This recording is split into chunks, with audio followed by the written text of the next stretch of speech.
Skies of Fire. Chapter 11. The Cost of War.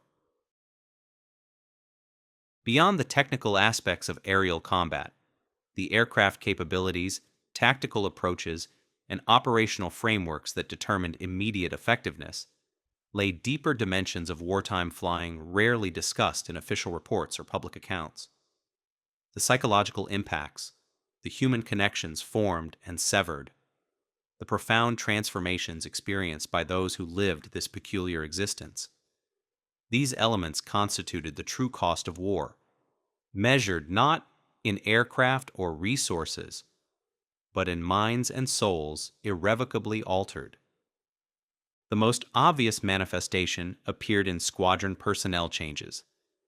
The steady rotation of faces through our living quarters, mess tables, and formation positions as combat losses, transfers, and new arrivals altered specific composition without changing fundamental structures. Each departure, whether through death, injury, transfer, or psychological breakdown, created ripples through the squadron ecosystem, brief but significant disruptions in the human network that supported our continued operations. Notice how the system responds to personnel changes. MacDonald observed, with his characteristic analytical detachment, after one particularly difficult period that saw 3 pilots lost within a week. Initial emotional response, temporary operational adjustment, rapid integration of replacements, return to functional patterns with altered specific components, but unchanged structural relationships. The organization demonstrates remarkable resilience through established adaptation mechanisms. His anthropological framing captured the systematic aspects, but perhaps understated the human dimensions. The specific grief experienced when particular faces disappeared. The individualized challenges presented by integrating each new personality into established relationships. The cumulative weight carried by those who remained through multiple cycles of loss and replacement. My first direct experience with squadron loss occurred approximately 3 weeks after joining 85 Squadron. A British lieutenant named Harrison shot down during a routine patrol near Ypres. He had been part of my regular bridge group, a quiet but insightful presence whose dry observations often crystallized complex situations into elegant simplicity. His aircraft was seen entering clouds in a steep diving turn, with 2 Albatros scouts following closely, trailing smoke from an apparently damaged engine. No parachute existed for pilot escape. The outcome seemed grimly inevitable, despite the absence of visual confirmation. The squadron's response followed established patterns. Harrison's absence acknowledged factually during the evening briefing. His personal effects collected by designated officers. His name removed from the duty roster, without ceremonial accompaniment. Operational schedules continued without interruption. Patrol assignments adjusted to accommodate the reduced pilot complement until replacement arrived. Tactical discussions maintaining their professional focus despite the human space suddenly emptied. Yet beneath this apparently detached response, more personal processing occurred. Quiet conversations in smaller groups, individual reflections during private moments, subtle behavioral changes reflecting internal adjustments to the new reality. The balance between necessary functionality and genuine human response characterized 85 Squadron's approach to loss generally, acknowledging emotional realities without allowing them to compromise operational effectiveness, permitting individual processing within parameters that maintained collective capability. My own response combined elements of several patterns: initial withdrawal into private reflection, followed by intensified focus on technical aspects of flying, eventually transitioning toward increased engagement with remaining squadron members. The progression wasn't consciously planned, but emerged naturally from internal processing, each phase serving necessary psychological functions without conscious orchestration. These emotional adjustments were present in the smallest details. The momentary pause when glancing toward Harrison's usual seat in the mess. The instinctive reach for playing cards before remembering our bridge group now lacked its fourth member. The unbidden mental calculations of probability when considering who might disappear next through similar circumstances. Captain Horn addressed these realities during a rare, direct discussion of the psychological dimensions of our operations. A private conversation following another pilot's death, when he apparently observed signs of struggle in my response to this cumulative pattern. His approach balanced professional requirements with genuine human engagement, acknowledging emotional impacts without compromising operational focus. Combat flying imposes psychological demands as significant as its physical requirements, he observed, while we walked along the perimeter of the airfield during evening hours. Each loss affects everyone differently based on personal connections, previous experiences, individual psychological structures. The critical factor isn't avoiding impact, which would be neither possible nor healthy, but developing sustainable management approaches that permit continued effectiveness without denying human realities. His perspective reflected both professional wisdom and personal experience. The accumulated understanding of someone who had navigated these challenges through multiple combat tours while retaining both operational effectiveness and fundamental humanity. The approach acknowledged psychological costs without allowing them to become disabling, recognized human responses without permitting them to compromise essential functioning.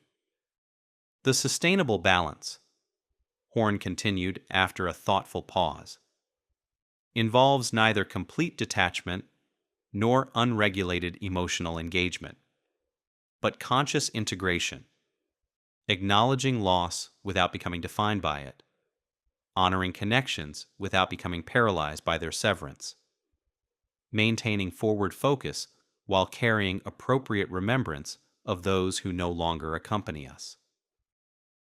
This balanced approach characterized the squadron's general culture, despite individual variations in specific processing. A collective recognition that effectiveness required neither emotional denial nor unrestrained expression, but thoughtful navigation of the territory between these extremes. Beyond specific losses, combat flying imposed more general psychological pressures. The constant awareness of mortality, the daily confrontation with lethal threat, the cumulative stress of sustained operations in inherently dangerous environments. These pressures manifested differently across individual pilots, but affected everyone involved in frontline flying, creating shared psychological terrain despite diverse personal responses. The paradox of combat flying, McDonald observed during one evening discussion when several pilots explored these dimensions, involves sustained functionality amid circumstances that would generate psychological breakdown in ordinary contexts. We operate daily in environments any rational assessment would classify as fundamentally unsurvivable over extended periods, yet maintain not merely functionality, but precision performance requiring maximum cognitive capacity. This contradiction between the objectively lethal nature of our circumstances and the subjectively normalized approach required for continued operations generated particular psychological states unique to combat aviators. We developed specialized perception patterns, distinctive risk assessment frameworks, unusual emotional management systems, that permitted effective functioning in environments that would paralyze individuals without these adaptations. The resulting psychological condition wasn't denial exactly. We remained acutely aware of the dangers inherent in our operations, but rather a specialized form of compartmentalization that permitted focused attention on immediate requirements despite background awareness of potential fatal consequences.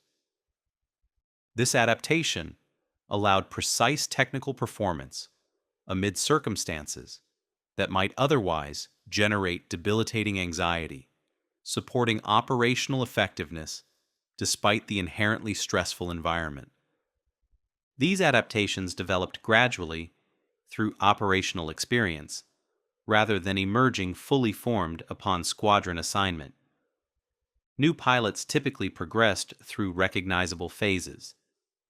Initial hyper-awareness of danger, often manifesting as excessive caution, transition toward occasional overconfidence, as initial fears prove survivable, eventual development of balanced risk assessment based on accumulated experience and observed outcomes.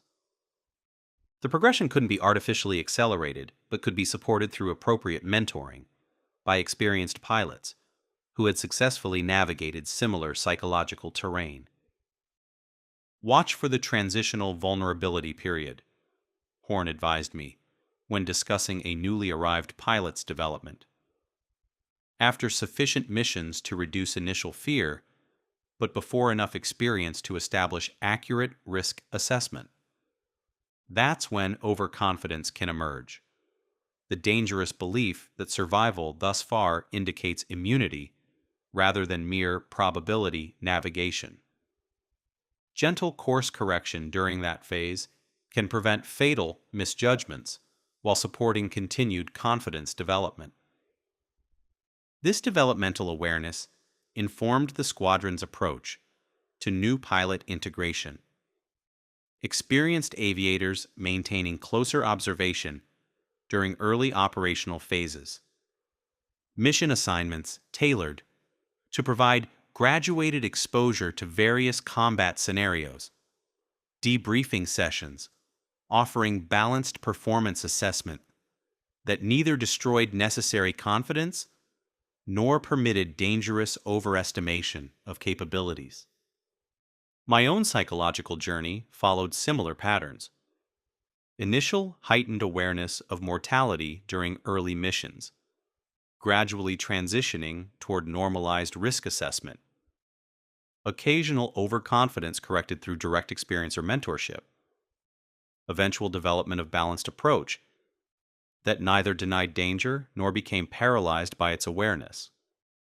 The progression wasn't linear, but involved periodic adjustments based on specific experiences, particular mission outcomes, and accumulated understanding of both aircraft capabilities and personal limitations.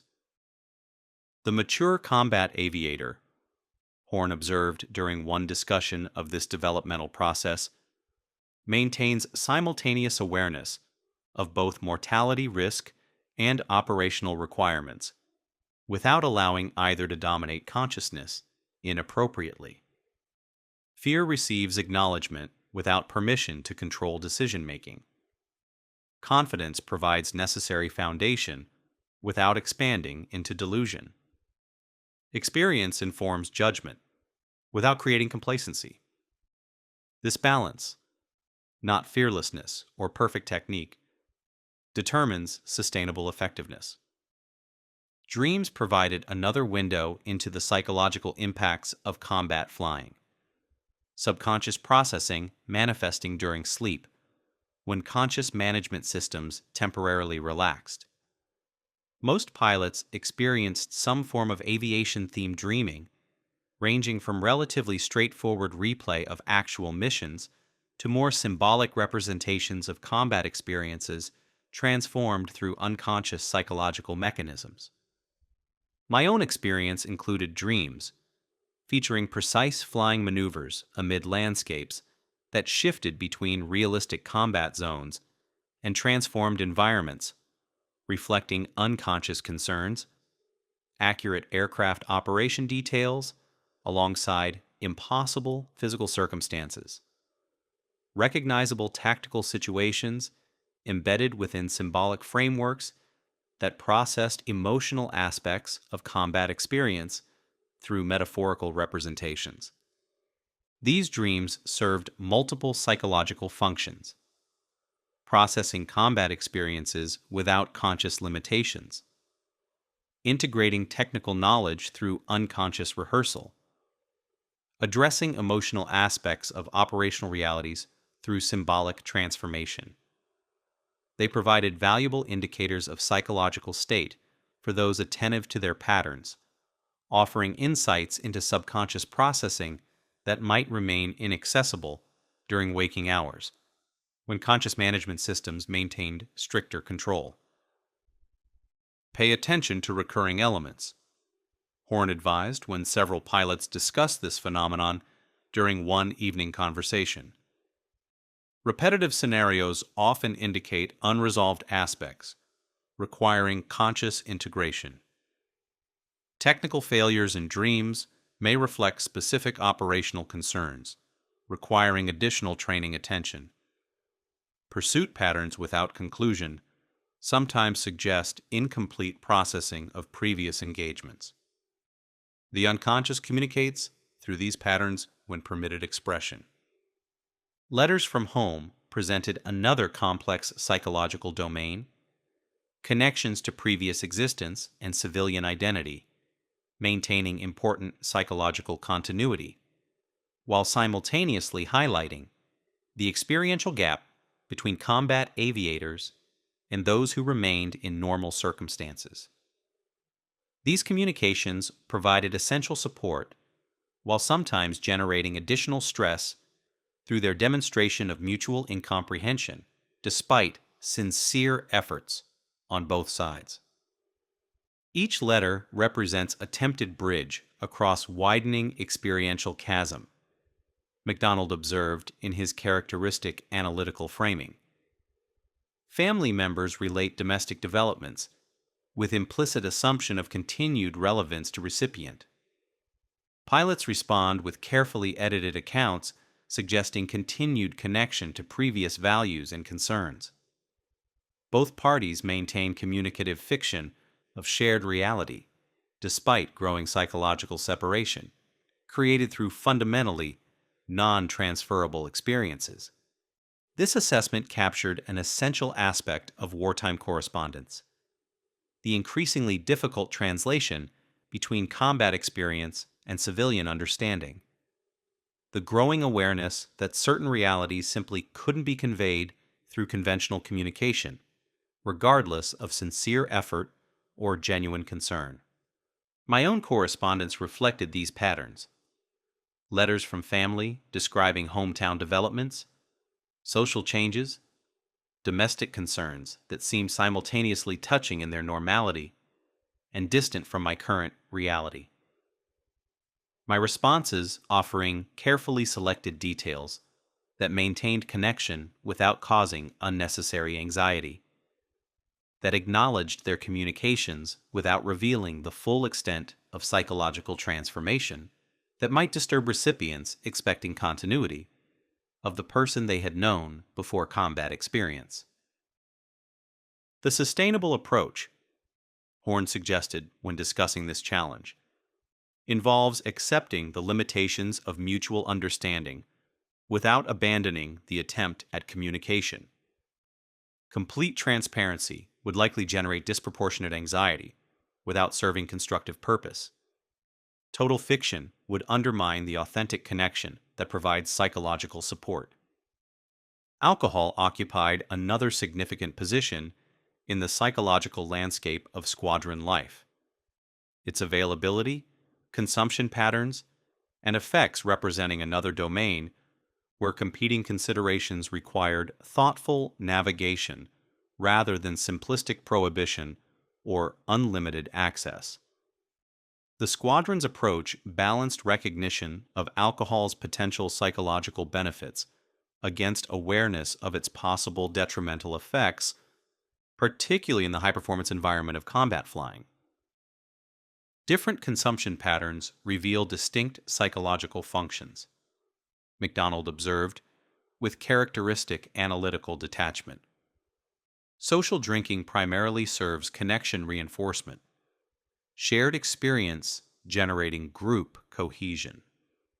Solitary consumption often represents individual processing, temporary reduction of conscious management systems, permitting emotional integration otherwise constrained by operational requirements. This nuanced understanding informed the squadron's general approach. Alcohol available, but within understood parameters. Consumption permitted within boundaries established through collective understanding rather than rigid regulation. Individual variations respected while maintaining operational standards. Through peer influence rather than hierarchical enforcement. My own relationship with alcohol reflected this balanced approach. Occasional social drinking, supporting connection with squadron mates, periodic solitary consumption, allowing processing of experiences, difficult to integrate, while maintaining full conscious control. Overall moderation, ensuring continued operational effectiveness, regardless of psychological pressures or temporary relief desires. The critical distinction, Horn noted during one discussion of this topic, involves recognizing the difference between management and escape, between temporary conscious adjustment, facilitating necessary processing, versus attempted avoidance of realities requiring integration. The former supports sustained psychological health within operational constraints. The latter creates progressively increasing separation between experience and integration capacity, eventually undermining the functionality it initially appears to preserve. Beyond these general psychological dimensions, specific stress manifestations appeared with sufficient frequency to constitute recognizable patterns among combat pilots, particular physical and mental responses to the unique pressures of aerial warfare.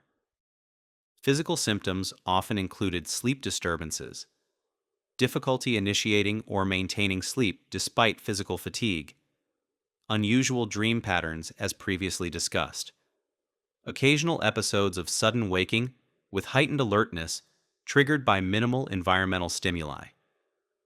These patterns reflected the hypervigilance necessary during combat operations, continuing into periods intended for rest, the persistent activation of threat response systems, despite conscious recognition of current safety. Digestive disruptions constituted another common physical manifestation, appetite fluctuations, occasional nausea, particularly before high-risk missions, digestive sensitivity to normally tolerable foods during periods of intensified operational stress. These symptoms reflected autonomic nervous system responses to threat awareness, physiological adaptations prioritizing immediate survival functions over longer-term maintenance activities.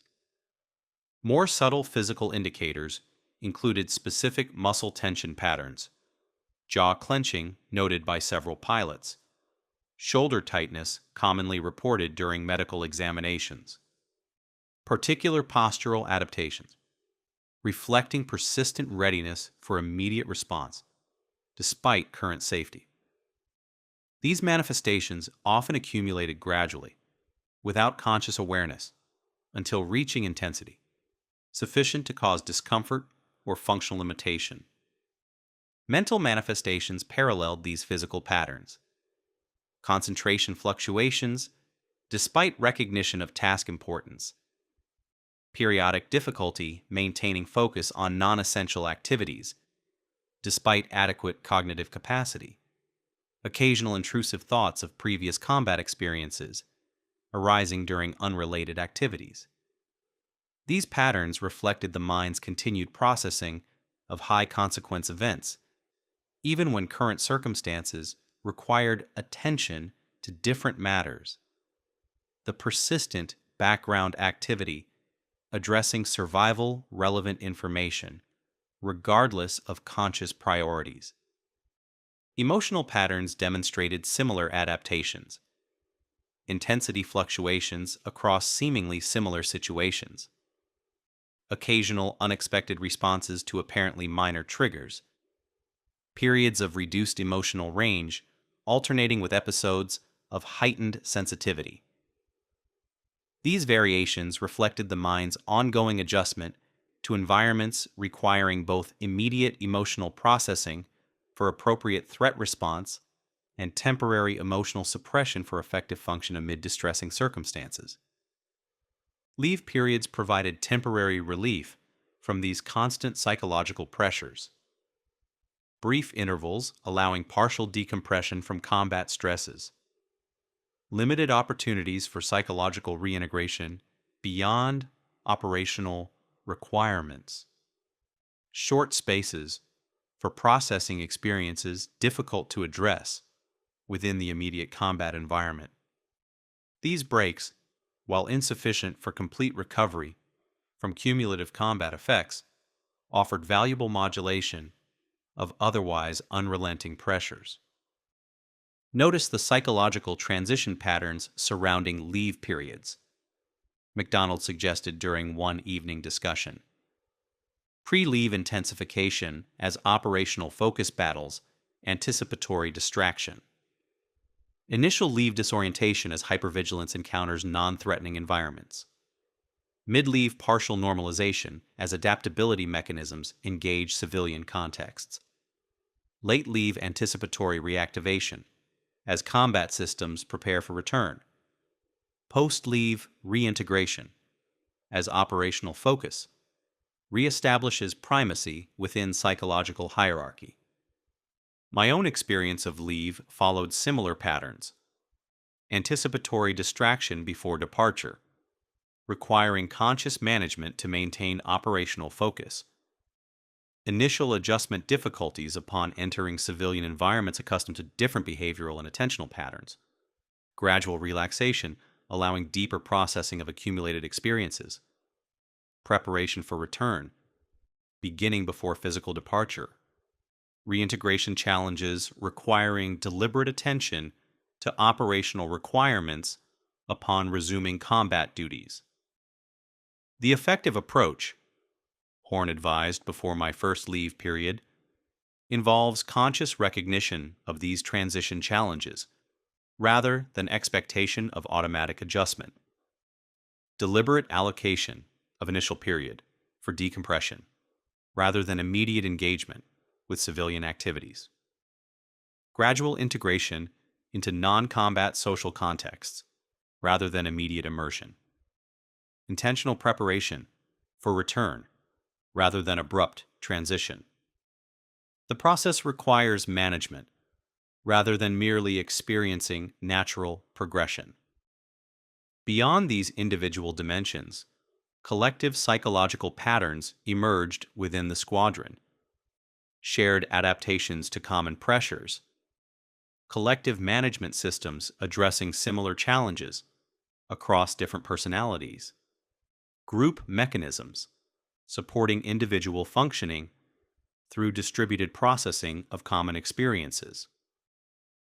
Humor constituted one significant collective adaptation, the particular comedy emerging among combat pilots, serving essential psychological functions beyond mere entertainment or distraction. The distinctive character of this humor, often dark, frequently addressing death or danger through indirect reference, commonly involving absurd juxtapositions between extreme circumstances and trivial concerns, reflected its role in processing experiences resistant to direct engagement through conventional emotional channels. Rituals provided another collective psychological mechanism. Specific behaviors performed with consistent structure, creating predictability amid generally unpredictable circumstances. Shared practices, establishing continuity, despite continuous personnel changes. formalized activities connecting individual experience to group identity and larger historical contexts. These patterns range from official military ceremonies to squadron-specific traditions to small group practices emerging organically through shared experiences. Storytelling emerged as another collective psychological mechanism. Shared narratives transforming individual experiences into group understanding. Personal events becoming communal property through structured retelling. Specific incidents acquiring broader significance through integration into squadron mythology. These patterns manifested through various channels: formal debriefings, casual mess conversations, structured instructional sessions, informal evening discussions, each context supporting particular aspects of this essential information transmission and meaning creation process. My own integration into squadron culture proceeded substantially through these collective psychological mechanisms. Participation in characteristic humor, allowing indirect processing of combat realities, engagement with established rituals, providing structured management of experiences, exceeding individual capacity, contribution to and reception of squadron narratives connecting personal events to collective understanding. These social dimensions proved as important as individual adaptations in supporting sustainable functioning within the combat environment, demonstrating the fundamentally communal nature of effective psychological management amid shared extreme circumstances. As summer advanced across the Western Front in 1918, these psychological dimensions became increasingly significant. The cumulative effects of months or years of combat operations, manifesting in both individual pilots and collective squadron functioning, the sustained exposure to extreme stress, generating progressively more visible adaptations across psychological domains, the continuous navigation of competing requirements, demanding increasingly sophisticated management approaches, despite growing fatigue and accumulated strain. The war's human cost extended far beyond the immediate casualties recorded in official statistics, beyond the pilots killed or injured in combat, beyond the aircraft destroyed or damaged beyond repair, beyond the material resources consumed in maintaining aerial operations. The true cost included the profound psychological transformations experienced by all participants, the permanent alterations in perception and understanding, the fundamental changes in relationship to both normal experience and extreme circumstance that would remain long after combat operations concluded. "We're different now," observed a British captain during one evening conversation, addressing these dimensions. Not damaged necessarily, though some certainly are, but fundamentally altered through experiences that cannot be reversed or forgotten. We've seen realities most never encounter, developed capabilities most never require, navigated psychological terrain most never visit. Whether these changes prove ultimately valuable or detrimental remains for individual determination, but their existence is beyond question. His assessment resonated with most experienced pilots. Recognition that combat flying had transformed us in ways extending beyond technical skill development or operational knowledge acquisition. That our experiences had altered fundamental perception patterns and understanding frameworks, regardless of conscious intention or personal preference. My own experience confirmed this understanding. Awareness of profound changes in risk assessment frameworks, attention allocation patterns, emotional management systems, and fundamental perspective on both ordinary and extreme circumstances. These alterations hadn't resulted from conscious choice, but emerged through necessary adaptation to operational requirements, through inevitable response to environments demanding functioning, amid conditions that would normally generate withdrawal or collapse. The post-war challenge, McDonald suggested near the conclusion of our discussion, will involve integration of these combat-optimized psychological structures into civilian environments, requiring different adaptations. Some capabilities developed for operational necessity may prove valuable in peacetime contexts. Others may require modification or conscious management to avoid inappropriate application. The transition will demand deliberate attention rather than automatic adjustment, requiring integration rather than either rejection or uncritical preservation. As we continued flying and fighting through summer 1918, these considerations remained largely theoretical.